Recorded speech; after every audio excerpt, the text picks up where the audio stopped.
actually drizzling a little bit. Let's see if it actually stops.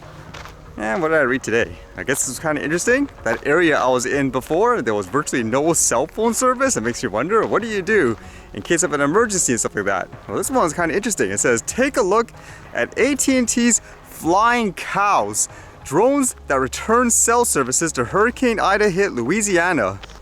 What does it stand for? It says it stands for Cell on Wings. It's a new technology aimed at providing wireless coverage during natural disasters and big events. The device is a cell site situated on a drone engineered to beam wireless LTE coverage across an area of up to 40 square miles. The weather-resistant drone can withstand extreme conditions, and its thermal imaging can help search and rescue teams find people in buildings, tree cover, and thick smoke. It is tethered too, which means it should have ample amount of power non-stop. It says the drone has the potential to hover over 300 feet and is connected by a tether attached to the ground. When someone texts, calls, or uses data, the signal is sent to the drone and transferred through the tether to a router. The router pushes the information through a satellite into the cloud and finally into the aT&T network. I think that's to be expected in the near future, basically during the emergency with hurricanes and so forth, knocking down powers or maybe even earthquakes. You might eventually see things like drones, I guess, flying around to give people internet connections so they can actually contact people. With that said too, it makes me wonder if all those satellite internet companies will actually provide the same type of solution without the need to have, for example, a drone flying around once they make that a bit more, I guess you could say, mainstream. And this was a really weird read, although I'm not surprised, I guess. People often argue whether or not, I guess, like a guy should be masculine and whether or not a female should be feminine. Well, how about in China, where they're apparently, I guess, banning guys that don't, I guess, demonstrate masculinity, I guess you could say? Broadcasters must resolutely put an end to sissy men and other abnormal aesthetics, the National Radio and TV Administration wrote in a new set of rules released Thursday. And it goes even further. It says the new rules call for broadcasters to enforce a correct beauty standard and to boycott vulgar internet celebrities and celebrations of wealth while promoting traditional Chinese culture, revolutionary culture, and socialist culture. They also ban all idol audition shows and recommend blacklisting anyone who has broken the law or offended public morals. Additionally, the rules say that the broadcasters should avoid airing anything that is overly entertaining. What the heck is that supposed to mean? The Chinese Communist Party's propaganda department announced the new media masculinity rules on Thursday in its latest effort to police morality through censorship. Makes me think too, how do you define a quote sissy man?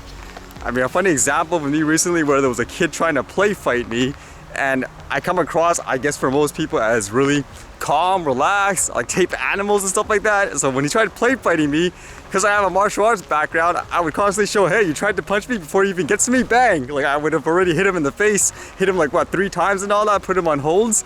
And then his comment afterwards was, wow, you seem like a really nice person, but you're actually really deadly. Like, how would you know in that case? People have like what, different backgrounds and all that as well.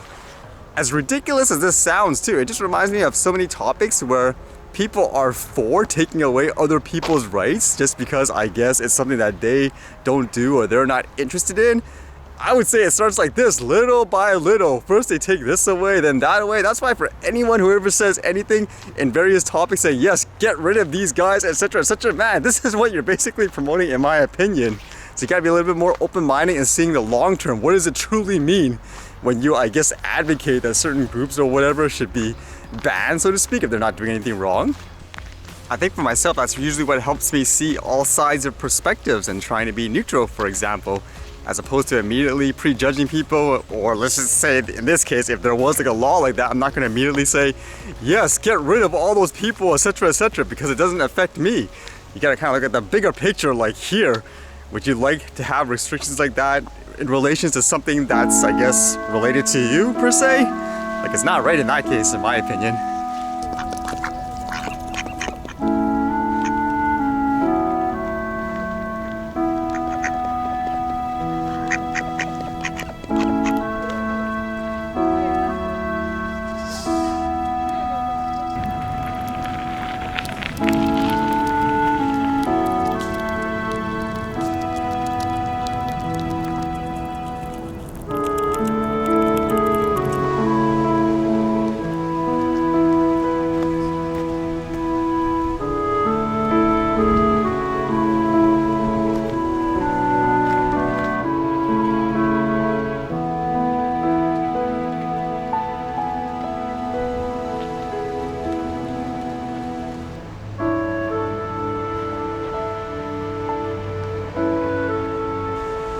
think it's drizzling a little too much, unfortunately, so I guess no flying. I guess it's time for the archive.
Alright, see you guys later.